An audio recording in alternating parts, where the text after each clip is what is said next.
Hello, everyone. I am Sherry Hunter, and I'm with my friend Michele. Hi.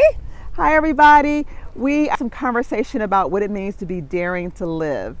Michele is in sales. Tell us a little bit about what you do, Michele. I am a pharmaceutical rep. I've done it for a long time, and I call on physicians and their staff talking about my product, how they could use it with their patients. But I have to be prepared to know about the disease state, different treatment options that might not have anything to do with pharmaceuticals, and just different things that could happen in the patient's journey with their disease state. Yeah. Now, that sounds like a heavy job, and Michele is the most lighthearted person that I know, fun and easy breezy, but I think that kind of brings out her personality too. Because I think Michele is a pretty fun and whimsical person, but she says she's shy. Well, so that is my, I was born a shy person. Mm-hmm. So having little challenges to give myself to get to a point where I'm very comfortable talking to new people about complicated things. Right. You know, often when you think about someone being daring, you think they have this exuberant spirit and that they're, just an extrovert. I'm not an extrovert either. I love people, so Yes. I love that aspect of it, Yes. but sometimes connecting and feeling that you can approach is hard. Yeah. So that's the dare. That's Right. the daring part. That is the daring part. Mm-hmm. And so you interact with these physicians all the time, and what do you think is it about being daring that is challenging for some people, being able to be outside themselves? I think what is hard to be daring is you get into your own head sometimes. Yeah. You self-talk. You can talk yourself into or out of anything, really. And this is somewhere out there. I don't know who developed this, but what's in your thoughts can be your feelings, and your feelings can be your words, and your words can be your actions. That's awesome. Yeah. So I didn't. This isn't me. It's the thank you internet. But you having the right thoughts and training yourself to think something else. That's where it all starts, right? Inside of our heads. Mm-hmm. And what we say we could do, look at the birds are fluttering behind us. They're agreeing with what we're saying. We're having such a beautiful day. Right. Having those internal thoughts about what we say and what we feel about ourselves, they're so impactful. When we talk about, people who inspire us, because, you're inspiring to so many people. You're inspiring, Sherry. But who inspires you? So thinking of my friend Jen, she Yeah. is a mom with autistic twins, and she's so inspiring to me because she loves her family. She's a wonderful mom. She has a lot of humor, but she takes it, she has bigger challenges than most families have, and she has a lot of grace with it and a lot of humor, and she inspires me that she gets up every day and has this challenge. I find it very inspiring. And you had also mentioned your sister too, because I know that Yes, she's a wonder. My sister is amazing. She's only a year and a half older than I am, but I feel like she's so much wiser. Like, she always seemed like she had the answers to things, even when we were very little. And I'm blessed that having a sister so close in age, we were never competitive with each other. We always had our own thing that we were into and our own interests, and we celebrated each other. We didn't take anything away from each other. And I know that doesn't always happen in families, but I feel very lucky from day one that I had this encouraging person just a year and a half older than I was. Right. We were talking and laughing, and you were sharing with me you don't feel like you're a daring person. My dares are much smaller scale than yours. Sure, your dares are huge, but I'm like the everyday gal that has mini dares. And that's the thing I'm hoping we can debunk here, because you don't have to jump off a cliff, right? Which I won't. Right, which you won't. A lot of people are going to jump off a cliff, and then, that's cool. But what I love about what you are, to me, is that sometimes being daring is resonating in the peace of being blessings to other people. Oh, that's nice. And what Michele does, Michele is, I call her our personal neighborhood Martha Stewart. Oh, that's so sweet. Thank you, Sherry. And that she has these dinner parties, and sometimes they're just informal little gatherings. And every time I walk away from your home, I know I'm gonna have a good meal, good conversation, and I'm gonna be in a warm environment. So that's your gift. That's your gift to others. Thank you, Sherry. Well, I'm lucky that I have the secret weapon of my husband, who does half the cooking. He does or more, maybe. He's a master griller. So John is great. That's Hi, very nice. It's nice to have your friends gather around, and I think there's nothing more fun to me than having a great conversation and lots of laughs. And having one friend who didn't know somebody else in my world connect and get to know each other. And I think that's wonderful that you can kind of spread it out, have people know each other, connect people. I love that part of it. And and that's the thing, knowing what your gift is and sharing it with others, opening your home, preparing a meal. That's a beautiful thing. I wanted to talk too about, what's coming up. What's coming up? 2020. I know, right? So a new decade. And when I think of 2020, I think of razor sharp vision, so you have this clarity that, you have in your eyesight, but also you can have it in your life. Mm-hmm. So I've been thinking a lot about what 2020 means to me, what I want to do.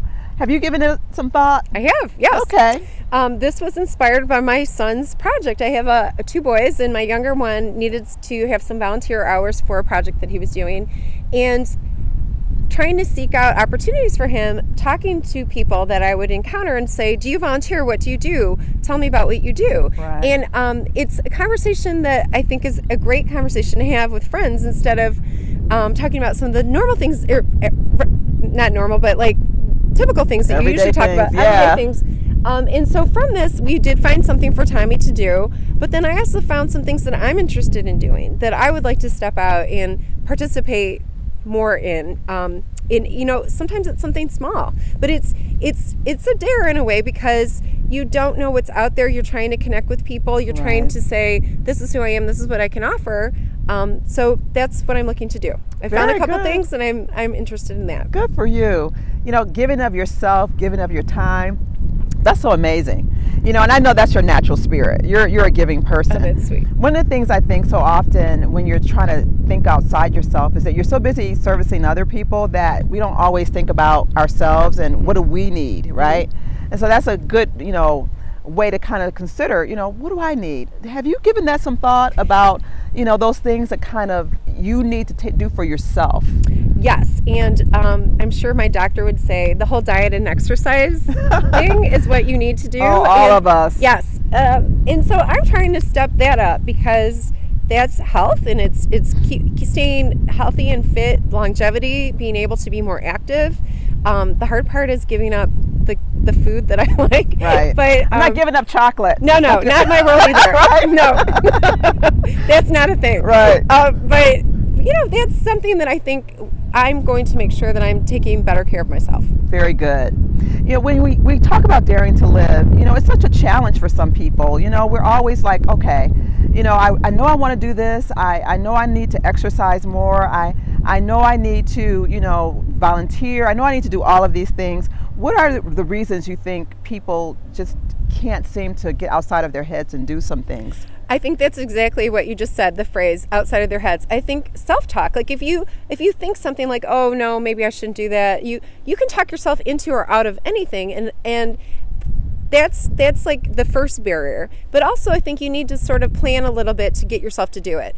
Google search something, put it on your calendar, like even if it's not a clear plan, maybe this day I'm going to investigate this. And then from there, I'm going to have some ideas from it. And maybe it takes a week or two to say, okay, this is the day that I'm actually going to do this. Right. Step into it. If you can't jump off the cliff like you're doing, you need to baby step.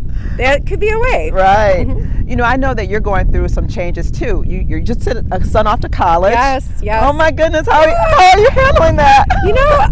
I thought I would cry and be really emotional, but the whole process was so fast.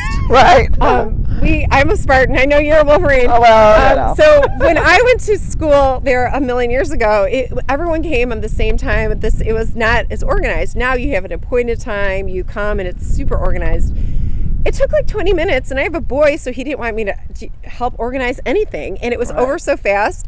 And John and I were back in the car. I felt like in a half hour, we're like, well, that was college drop-off. Like, I think I'm just so happy because he's happy. He's in a great place for him.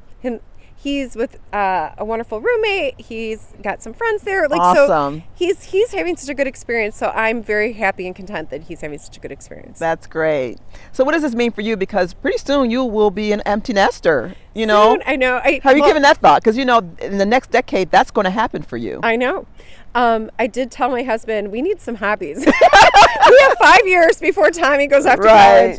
And we need to find some things to do, like some hobbies. And I think that happens when you're raising a family. You're so focused on your kids and what they need to get to and how they need to. They have activities or grades or testing and different things that you're always focusing on with your kids. You kind of put aside any hobbies that you had before because you're focused on your children. So I'd like to get back into tennis or, I even suggested ballroom dancing. I know you've done that. Right. Can you believe that? Yes, and you're amazing at it. So I would, looking for new things. Okay, Yes. very good. Well, we're going to wrap up pretty soon, but I just want to kind of leave people with the feeling that they can go after anything they want. Would you agree? I agree with you, Sherry, and I know that you live your life that way, and you're an inspiration to so many of us. You're so And your kind. dares can be smaller scale, like Right. mine. Yeah, you know what? That's Yeah. the thing. Mount Kilimanjaro, that's your thing, that's cool. But there's other things, doing your philanthropic work. It could be, opening your home. I remember when I was a kid, my mother didn't have a beautiful home like yours, right? Just She's a beautiful lady, She's a though. beautiful lady, Mhm.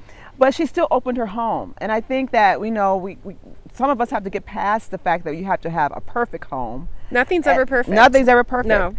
And you open your home up and just be a blessing to others. Because Michele, you really are. Oh, you're you a are blessing. a blessing Thank you, to Sherry. us. And You're a since other- blessing to me. Oh, my friend. All right. Well, thank you, everyone, and hope you are living the best life and that you're going after everything you want that's in your heart, and just hoping everything works out for you. Best to you. Best Bye. wishes.